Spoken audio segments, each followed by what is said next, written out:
You are listening to the Dyslexia Mom Life podcast. I'm Nicole Holcomb, former teacher and school counselor turned civil rights attorney and podcast host. It wasn't that long ago that we learned the reason that our daughter was struggling to learn to read in first grade was dyslexia. Fast forward 4 years past many hours of research and collaborating with experts in the field of dyslexia, now I'm sharing the lessons I have learned that took me from being an overwhelmed mom who didn't understand dyslexia to a go-to mom who is helping hundreds of moms each week through education and collaboration. I created the Dyslexia Mom Life podcast to give you simple, actionable, step-by-step strategies and hacks to help you do the same. If you're feeling alone and lost on your parenting dyslexia journey and you're looking to find a mom who gets it, you're in the right place. Let's jump in and get started. You are listening to episode 128, and welcome back to the podcast. If you're returning and if you are new, we are so glad to have you here today. So we're going to do something a little different today. I have a very special guest who is usually behind the scenes editing, but definitely in front of the scenes as it relates to parenting. So I would like to welcome Chris, my husband, to the show, and we're going to talk about something very interesting today. Hello. So we did a very interesting thing. After 31 years of marriage, we decided to do something we had never done before, which was attend a marriage retreat. And so we're going to talk a little bit about that today. So I don't know, Chris, what did you think about that when we first talked about going to this retreat? I really didn't have any expectations. I wasn't really sure what it was. I looked at a website and saw some things, and I thought it was a lot of like touchy-feely type of stuff. All right, we're going to talk about that today. So we actually attended a marriage retreat through WinShape. I don't know if you're familiar with the WinShape Foundation. It actually was started by Truett Cathy. If you're in the South, you know that is, goes right along with Chick-fil-A's philosophies and things of that nature. Our daughter had actually attended a summer WinShape camp, so I knew a little bit about their organization and what they were founded on. And so I actually was doing some research for this podcast and ran across that they had a marriage retreat, and they have a lot of different ones, really. I mean, there were other people at this retreat that were at like an adventure retreat and different types of marriage retreats, but we went to one that was Together in the Journey. And this one was specifically for couples who were raising kids with special needs. And really talking about the unique challenges of that and the stress that puts on marriages. And so we got to meet a lot of really neat people. We'll talk a little bit more about that maybe later in the show. But that's what really interested me. Like, I kind of went in as a detective because I wanted to bring some information back to the podcast because, when we're talking about community and community building, we also need to start inside our home and build kind of a connection between one another. So that was one of the things that really drew me to it. And the other thing is I'd recently listened to a podcast where the podcaster was talking about they had found out their child was autistic, and they went to a conference together and they were told 80% of marriages end in divorce when they're dealing with special needs children in their home, and it just puts more stress on a family than normally. And so, it was really interesting. And so I also knew a little bit about the people that were going to be there speaking. And so as you can tell, I roped Chris into this and called about the camp really just out of curiosity. And they were like, well, we have some space available. It was like in 2 weeks. And I said, okay, well, what does it cost? Well, this one actually was funded completely, so it was no cost. So I went to Chris and I was like, so I have this crazy idea. And your response was what? I believe I didn't know what to expect. And I was at work, and so you probably didn't have my full attention. And so, I was, just going like, okay. Like I'm sure most of your husbands would be like, we're going to a what? To do what? So one of the things that I want us to talk about a little bit more before we talk about the actual retreat. So as I said, there were some reasons why I wanted to go to the retreat. not only had I heard great things about the retreats that they have for families, but also because, I'm talking to you, right? And things that you need to know. And so that can be a stressor, right? A big stressor in families, especially when one or both of you are trying to figure this whole dyslexia thing out. So what was really neat about this conference is we showed up on a Friday afternoon. It was about an hour from our house, but there were people there from Utah, Las Vegas. We're in Georgia, so it was here in Georgia. But I don't think I was really expecting to meet people from all over the place. Were you expecting that, or were you expecting more local people like I was? No, I thought it would just be more like statewide or regional wide. Yeah, that's kind of what I was thinking. I was sort of surprised that we met people from all over, and it was really interesting. And met people from a lot of different backgrounds. And I think what I didn't prepare myself for was that special needs is a huge umbrella, right? And so we met a lot of people with medically fragile children. We met people where their children were nonverbal. Like, we really grew, I think, in that regard too, because we were able to talk to other people that were experiencing a completely different journey than us. What did you think about that, Chris? Yes, I was expecting people to be more on the same path we were, and it sounded like we might have been on our own separate path. Yeah, absolutely. But I will say, though, regardless of who we met and regardless of what their journey was, and some of them were, I'll be honest, were really serious. Like the people that couldn't leave their children by themselves, as far as had to have special caregivers come in just to be gone for 2 nights. But the one thing I did notice in everybody we met is everybody was amazing. Like, they had a great outlook on, as far as being at the retreat. And maybe the retreat draws in certain type of people. I don't know. But it seemed like people were there to grow their relationships, and they were there to really, I guess, have some time away as well. But I just felt like everybody, I guess what I'm trying to say is people were approachable and were very open to conversations. And, hey, where are you from? Tell me a little bit about your children. And so I thought the conversations went really easily as far as like at dinner or activities. What did you think about that? Yeah, I think I thought it was going to be more like a conference, like going to a conference. I think I did too, right? Like, we thought we were going to be at something all day long, right? Right. And so the other thing that I think kind of caught me off guard is like, you mentioned that some of the people were dealing with more severe disabilities. And even though I would consider our disability on more of the mild spectrum, but we had a lot of commonality with the people we were talking to. And so when they would mention things, I would be like, oh, okay, yeah, I know exactly what you're talking about. So at the beginning, it seemed almost like, how can we connect with people that are on such a different journey than we are on? And then at the same time, when we would talk about things that we'll talk about in a little bit, as far as, relationships and families and their children experiencing certain things, and how you might feel kind of isolated from family members and things like that, we started seeing some commonalities with people, right? I mean, we were able to kind of more connect with people than we originally thought. Yes. I mean, definitely, because, at first, like, I think people were really open, and they would just come up to you and just start talking, and then they would start telling you their story, and then you'd start telling them your story, and I'd be like, oh gosh, they've got a lot in their hands. Yeah, absolutely. And I think too, though, it's different when you see it through a different perspective too. So, well, one of the things I want to talk about that I don't know what you thought, but I know that, again, thank you for being willing to Chris has gone on a lot of crazy journeys with me. So this was one of them, because we had no idea what to expect. We didn't know if this was going to be a conference thing. We didn't know if we were going to have to do trust falls. We weren't really sure what was going to happen. Let me be honest. But we were delightfully surprised at kind of what it looked like for this particular retreat. Now, there were some other retreats there that they had more, what's the word? Not rock climbing. Adventurous. Adventure. Yeah, they did, what's that thing called? It's not a rock climbing. It's where they scale across. Ropes course. Oh, yeah, like a ropes course for families. I mean, for couples, they had like communication things and things like that. So this one was very specific to, parents that were raising kids with special needs. And so I felt like it was very purposeful, the agenda was. And so before we get into that, though, okay, this was in Rome, Georgia, which is, I would say an hour or so outside of Atlanta. I'd say, yeah, it's probably about an hour and a half from Atlanta Central. Yeah.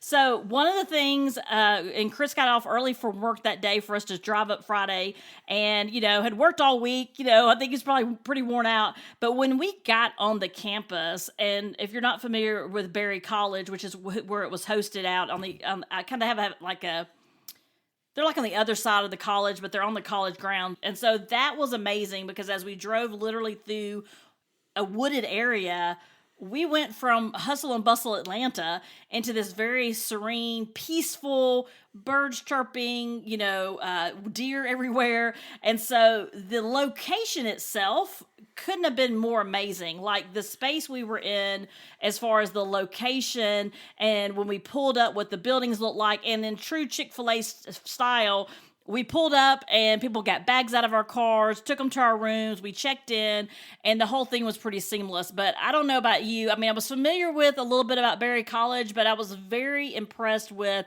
where this retreat is located. What was your first impression? Yeah, I think when we were there, they said it was like the biggest college campus in the U.S.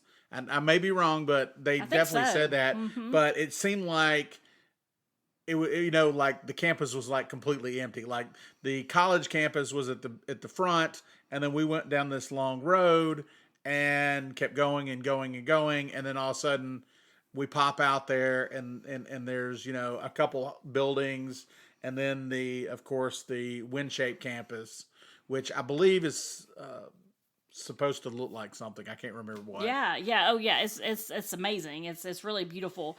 And yeah, it's like you're on their campus, but yet you're not on their campus. I think, wasn't it like an old dairy farm they had purchased at some point, him and his wife, and kind of rebuilt. And so all of it was built, by students, they said, maybe even. Right.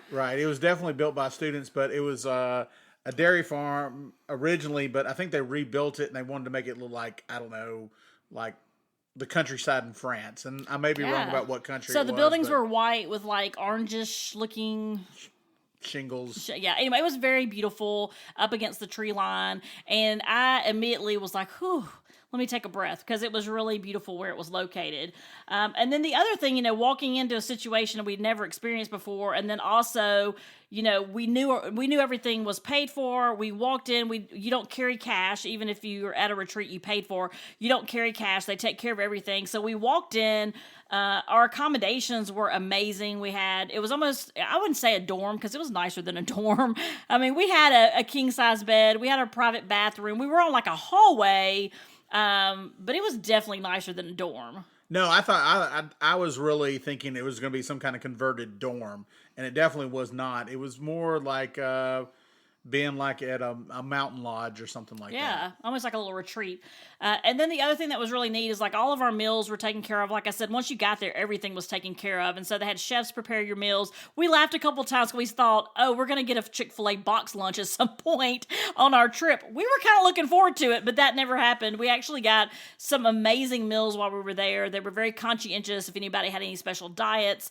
And then they also had was it a shop? I don't know what that other thing was called. It was like a coffee shop or something. I don't know what coffee. It was like a coffee shop. You could go in and get coffee, but the most important thing is you could get ice cream, and so that was amazing. So if you like Chick-fil-A ice cream, the ice cream was amazing.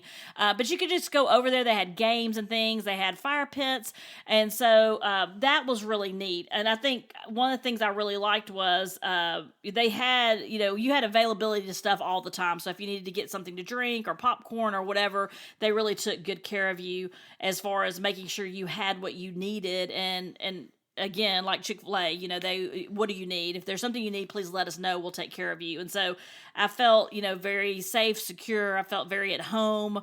It was just a very welcoming, I think, environment in general, even though we didn't know a soul, but other than each other. And so that was a little, I think, much the first day, because we just really didn't know anybody. But they quickly got us kind of acclimated to what was going on.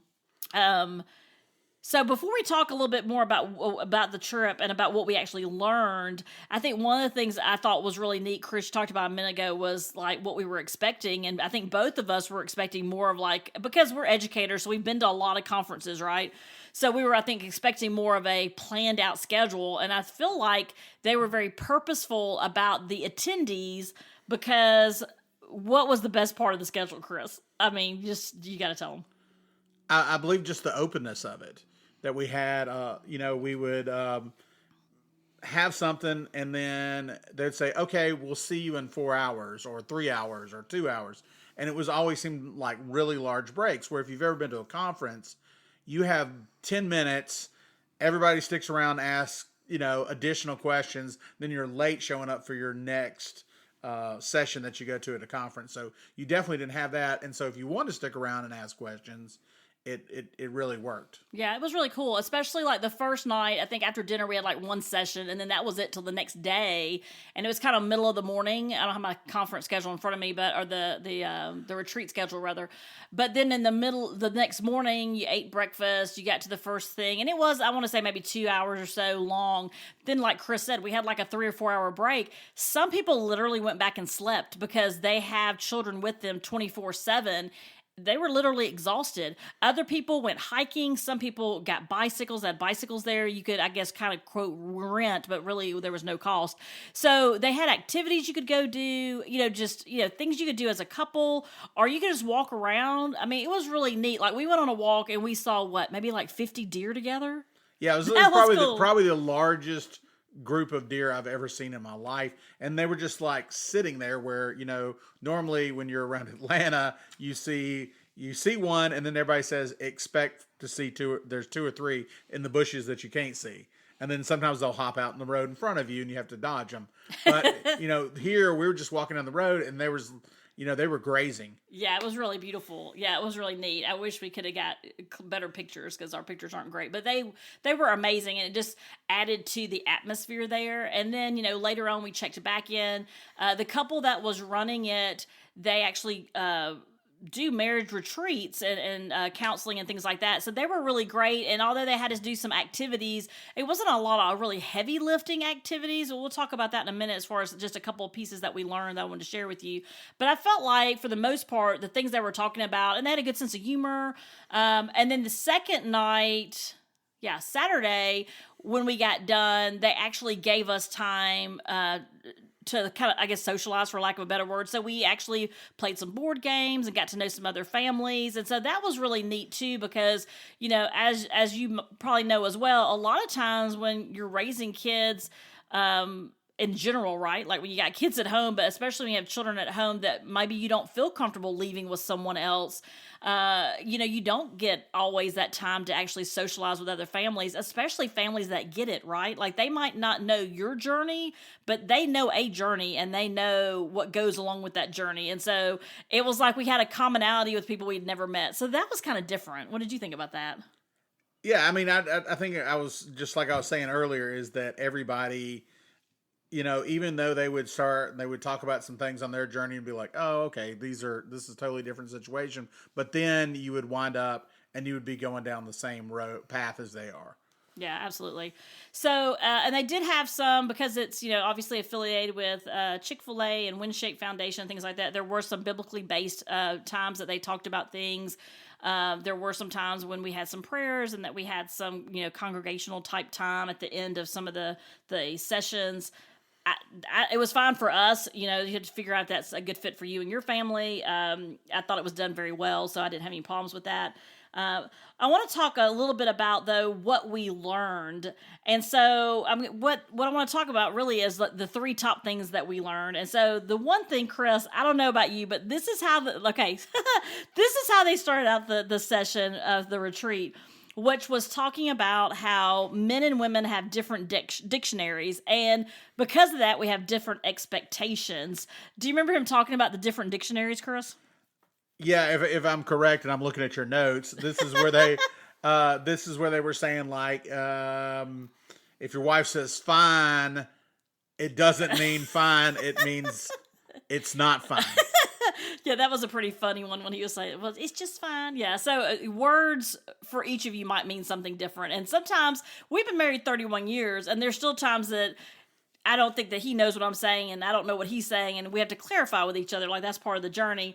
One of the examples that they did give, though, was she said one time she asked her husband, hey, why don't we start just taking some walks together? And he was like, well, that sounds delightful. So they started walking every day together. Well, she found it an opportunity to have a conversation with him, right? Like, this is what's going on. And she's chitty-chatting him up.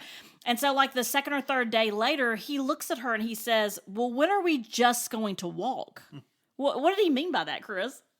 I think he just wanted to just relax. Yeah, just be with her, right? Not necessarily have a whole conversation. But they were just talking about how dictionaries are different and the words that we use are different. And of course, you know that. I mean, that's kind of, most people know that our brains are different and things like that. But it was interesting, the analogies that they gave. The other thing they talked about, which I thought was kind of cool in that piece, was he was talking about expectations around words and things that we do. But he was also saying that for men, they really compartmentalize things so that they can go ahead and work and function, right? And so he was talking about, he actually he pulled up I guess like a photo of Blueprint. Oh, blueprint. That's it. Yeah, blueprint of a home that had all these rooms in it. And he's like, when we walk out of a room, we can just shut the door. And he's like, but for women, y'all have a ball of yarn up there. And so everything is interconnected. Everything is touching. He's like, you can start talking about one subject and then she's going to connect it to a subject about, Aunt Fran over here or whatever. Like it's all interconnected. And he said, the way men are able to function is they just close those doors. But I think you said, Chris, sometimes your door pops back open or it's not all the way closed. I don't remember that, but that's possible. So he was talking about how you can really, how it's different, because he was just really talking about, as far as having conversations with each other, that, women need to realize that he's not being uncaring. He's just able to close that door to that conversation so that then he can move on and go to work or do the things he has to do. But it's not necessarily that he doesn't care about the conversation. It's just that's how he operates. And then he talked to the husbands about how women operate and how all of it's interconnected. And that's why we're all so exhausted, right? The second thing they talked about as a couple, which was really interesting, was really living at the speed of life, doing all the things, right? Like there's always something to be done and we're just always in motion. Do you remember that piece at all? Because you're giving me a weird look like, I don't know what she's talking about. I may have drifted off a little bit during some of the sessions because I was just happy to not be at work and relax. But no, I do know that, it was about that, like what a lot of them self-help books are about how different people do things in different ways, and that, you need to be able to adapt to them. I mean, that was what I was getting out of it. Even though I've never read the book, Men Are From Mars, that's exactly what I felt like they were telling me. That's funny. Trying to see where I had that right now. All right, and the third piece that I really liked, which was, I don't know if this was toward the end of our retreat, he talked about just having leftovers. And so what I got from that was, when you have your leftovers for food, that's fine, but leftovers for your relationship is not. And so he talked about the number one reason for divorce is when couples drift apart, which kind of goes back to that living at the speed of life. We're so busy doing all the things, we forget to nurture our relationship with our with our spouses or our significant other. And he talked about how the whole family is glued together by that. So when that partnership, I don't know what you want to call that, when that relationship is breaking down, then that's what it was, stability. Then the family doesn't have the stability, and so you have to really prioritize how that looks. So I thought that was really interesting because he was talking about, how you do kind of have leftovers at the end of the day, right? Like this is like a what's the word? This is like a hard kind of tough love kind of situation, right? Because like in our household, my husband Chris drives over an hour to work and over an hour home.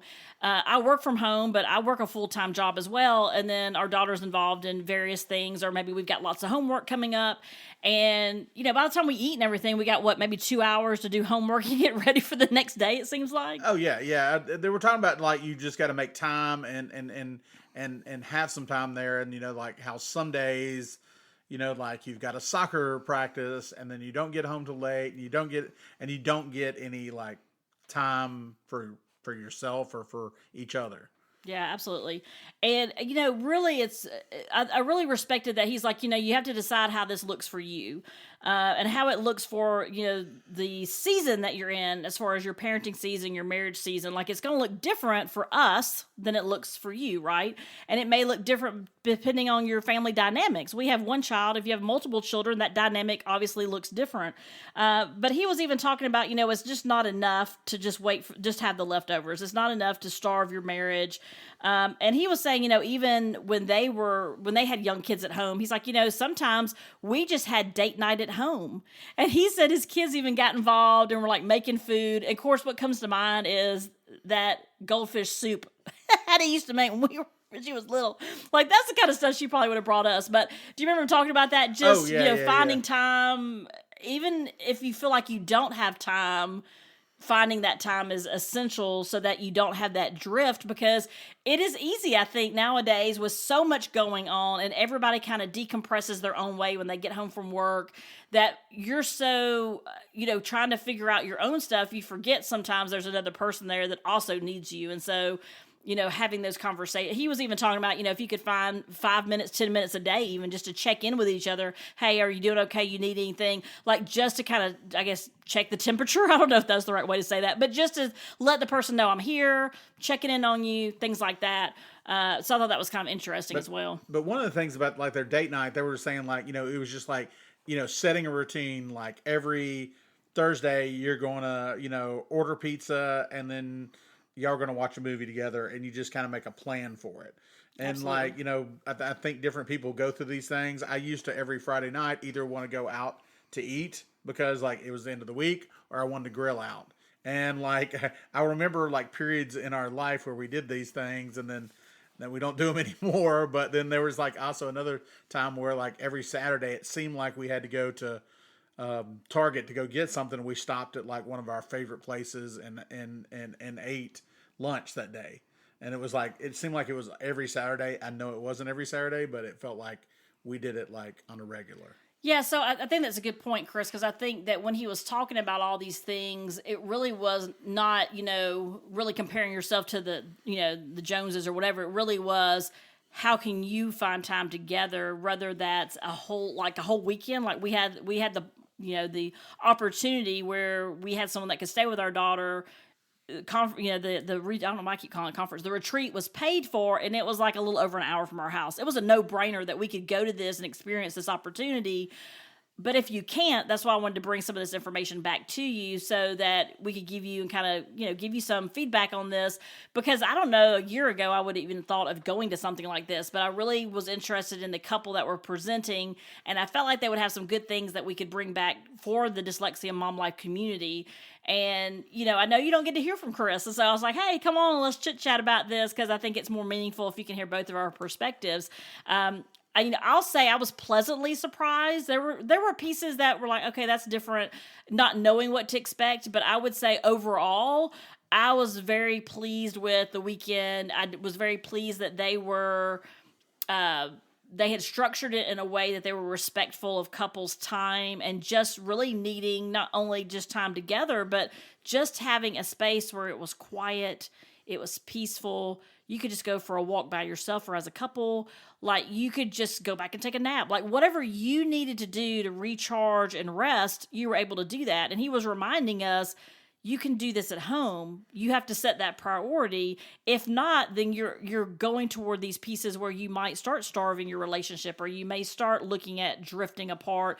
And I think there's seasons that happens, right? There are seasons when there are things going on, especially at the beginning when you're first learning your child's dyslexic. There's a lot of emotions there, and everybody's trying to figure those things out. And he even was talking about sometimes there's one parent that takes the lead in that and making those decisions and having those conversations and figuring it all out and reading all the books and listening to all the podcasts. And sometimes the other parent feels left out. So I thought it was a really good retreat. I think some of my favorite pieces, Chris, I don't know what they were for you, but the favorite things I liked, one had to be the location. I think if we had been in downtown Atlanta at some hotel, it would not have felt the same. The second was the opportunity for the rest. Like, they really wanted us to rest. We didn't have to really be up that early for breakfast or anything. And then just the service that we got. Like, everybody was so amazing at the retreat, taking care of us, taking care of our needs.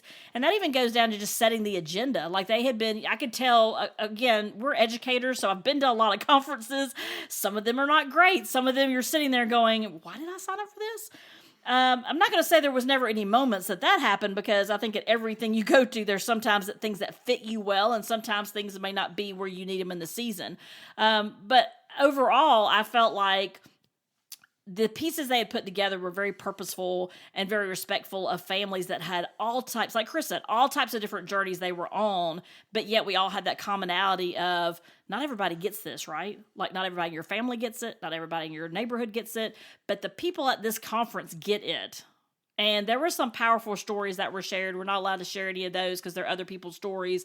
But there were some powerful things people said about families and extended families and how they didn't really understand their situations. And, you know, even those I was connecting with. So I would say, for me anyway, I don't know about you, Chris, but my favorite parts were definitely location, definitely the agenda that provided us rest, and just the amazing service of, they just took care of us. We parked our car on Friday.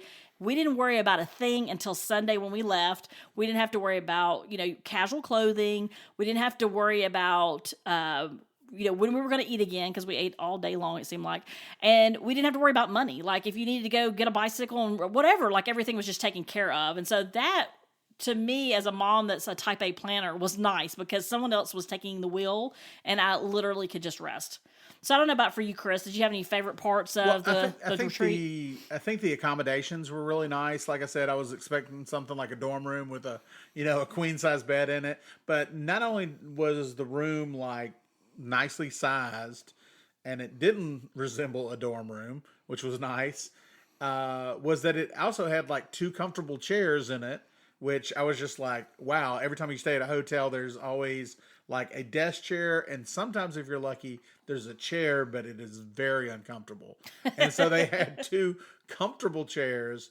And one thing that really, I think they say in their literature, is there was no Wi-Fi and no TV. Oh, I forgot about that. And so that was you go like, oh, we're going to have to, read or something, but that's good because it allowed you to relax more, and you didn't realize, how much you didn't need those things until they weren't there. Yeah, I think that's why we rested so well, right? Because it required, I mean, we had our cell phones, so obviously we could look, we could make a phone call, we could do things like that, we could look up something if we needed to, or I guess we could have watched TV, which we didn't. But there was no TV in any of, not in our rooms, and also like not in like the main resort where they had the fireplace and the popcorn and they had board games, but there was no TV over there you could go watch. And at first we were like, oh, I don't know about that, because Chris is a film teacher, so we have TVs all over our house and all kinds of, apps, and we watch all kinds of stuff at our house. And so, not in a bad way though, but we have a variety of things that we like to do as far as it relates to technology. But I think that's why my brain maybe was so rested by the time we left, because I didn't have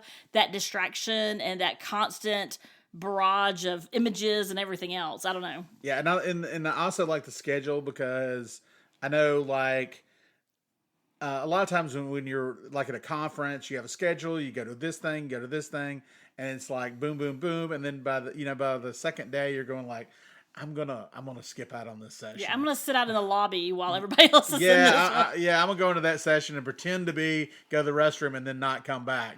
And so when I went there wasn't, a reason to, because they weren't asking for that much of your time. No. Not that it was not like it was a burden, but it was nice that you felt like it. And I remember also, like, breakfast, I was like concerned, going like, what time we gotta be up? And they said, it's okay, it's a buffet, you can show up. Because I was going like, I don't know if I want to be there for breakfast at 8. Right. Yeah. And then it worked out fine. Yeah. So I would say, it was a couple things for those of you that are still listening, and if you are, thank you.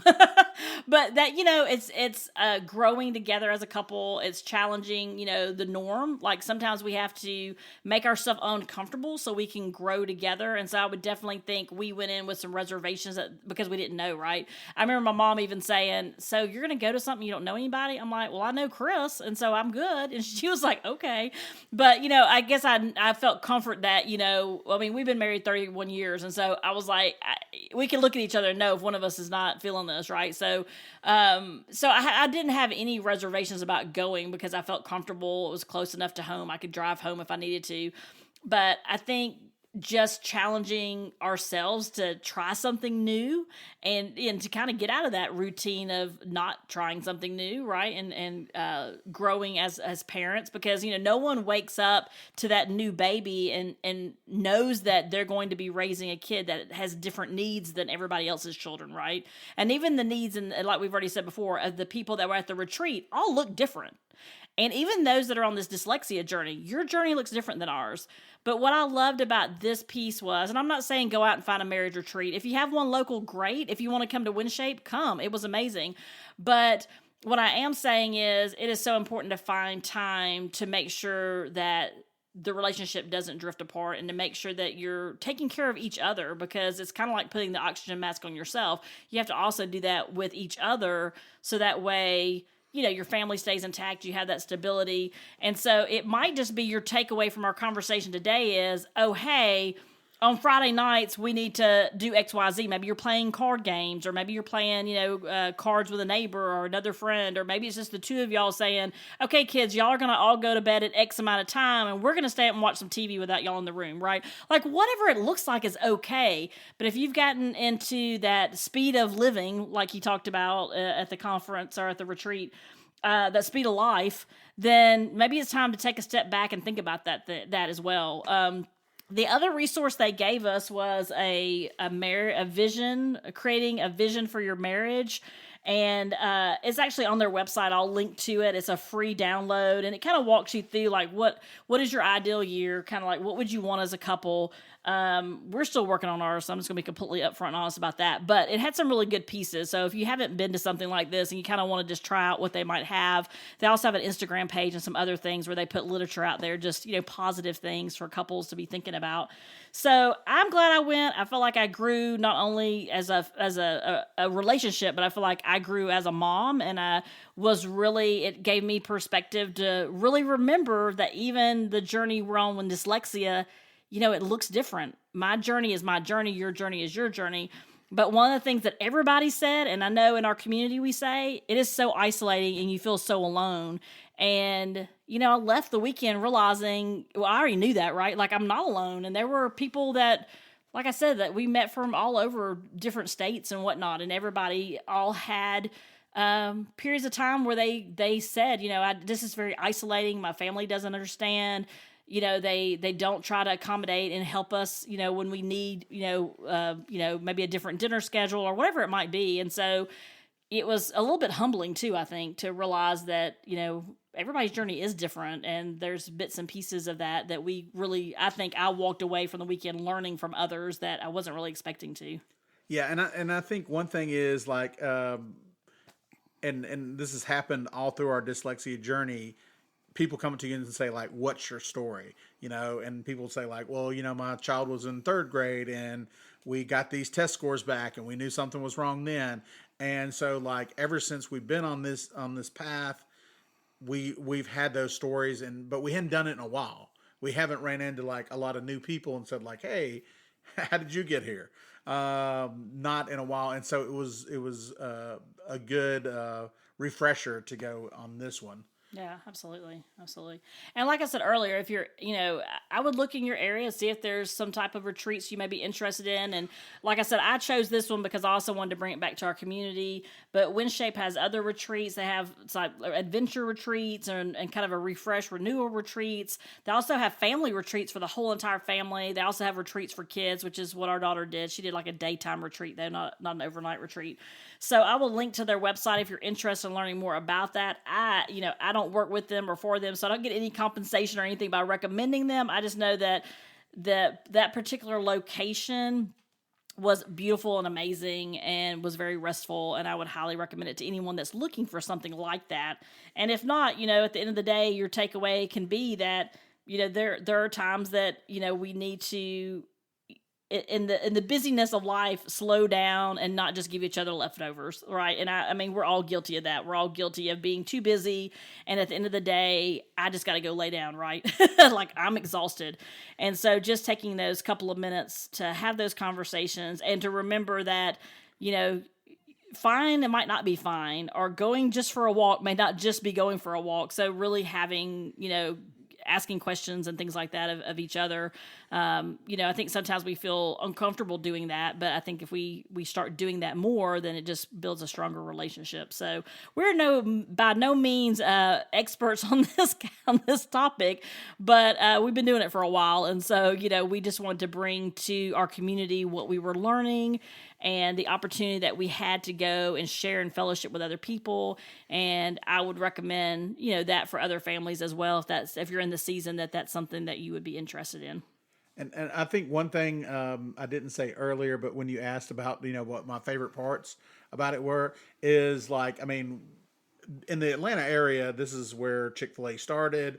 But then a lot of people, will compare it to other fast food establishments, and the service is definitely different. Whether you like Chick-fil-A or not, or, you're vegan and you don't eat chicken, but it's just something about the service. And I always joke, and it's partially true, that I don't go to anywhere that has a drive-through, with the exception of Chick-fil-A. And you saw that same kind of service there. They like serving, they like helping people. And it's really their mission, right? Like they want to. It definitely is their mission, is to help people. And I felt like everybody was out there looking out for you. And it wasn't like you got there and then they said like, you're late, your room's messed up, and right. and it's going to be a minute. Yeah. There was none of that. And if there was, it was very hidden. Yeah, absolutely. Yeah, that's a good point, too, because, I mean, you don't always get that same. And I say this all the time, and that's one of the things that I pride, dyslexia mom life in, is that just that service element, because it doesn't seem like you get that. This is not obviously a podcast about service, but, at the end of the day, it was nice to be somewhere where we knew that people were genuinely, like, they wanted to help us. Like, they weren't being patronizing. They really wanted to make sure we had the best possible weekend we could have. And if for some reason you were not, then you ask them. Oh, I forgot. This is a funny story you'll love about service. So the first night, I was so busy getting all of our stuff and, getting my daughter settled at home. I get there and I have no toothbrush. No toothpaste. I just walked over to the lodge to the main building. They were so delightful. And I was like, can I have a toothbrush? Yes, ma'am. Would you like toothpaste? Would you like mouthwash? Is there anything else we can help you with? And so, not that hotels don't normally have toothbrushes, but the guy was just delightful. And I was like, am I going to have to get in the car and like hike all the way to a Walgreens, right? And so, but then I looked at Chris and I was like, okay, they're going to have whatever we need here. Like, this is not the kind of place where we're going to have to worry that we're, putting anybody out. And they were, really nice about it. But, I expected nothing more. But it was, I didn't have to worry. Even if I forgot something, they were taking care of us. And like the coffee shop, one of the cool things about that was like you went there, they had the ice cream, they had some muffins, they had some other little snacks. And it didn't seem like, it was like, since they weren't charging you, they also weren't stingy about it either. They were like, they had hot chocolate bars at night. They had the hot chocolate bar, really cool. But then there was something like, oh, with your ice cream, do you want like M&Ms and stuff to go on top of it? And then they go like, oh, well, we couldn't get them all in the cup. Do you want these extra ones too? And here's a little extra cup with some M&Ms in it. And you're like, oh, thanks. Or chocolate covered almonds or whatever. Yeah, that was really nice too. Yeah, they're like, hey, we have some add-ons there that you can have, and we'll give you whatever you need. So, and just so you know, as a disclaimer, you can go back more than once in the day and get the ice cream. It was delicious. So, all right, well, we will wrap it up. I hope that you found today's conversation helpful. Chris, thank you for coming on board and going to this, but also chatting about it. I think it's helpful for people to hear both of our perspectives, especially on this topic. And so I appreciate you being here and, sharing your feedback and your thoughts on the retreat as well. So as always, we are so glad that you're here. Please know that you are not alone on this journey. You got this. We would love to have you as part of our community. So if you have not jumped into our Facebook group, the Dyslexia Mom Life Podcast Community, it is a private Facebook group. There's a lot of amazing moms in there, and most of the time, even before I can get to a comment, someone's already jumped in and given feedback. So you'll find it to be a very welcoming group. I would definitely say jump in there if that's something that you're interested in. If you're interested in learning more about dyslexia, there are lots of episodes on the podcast as well and on the website at dyslexiamomlife.com. And of course, continue to listen because we have more to come as well. So I hope you have an amazing week. And if you need anything, let us know.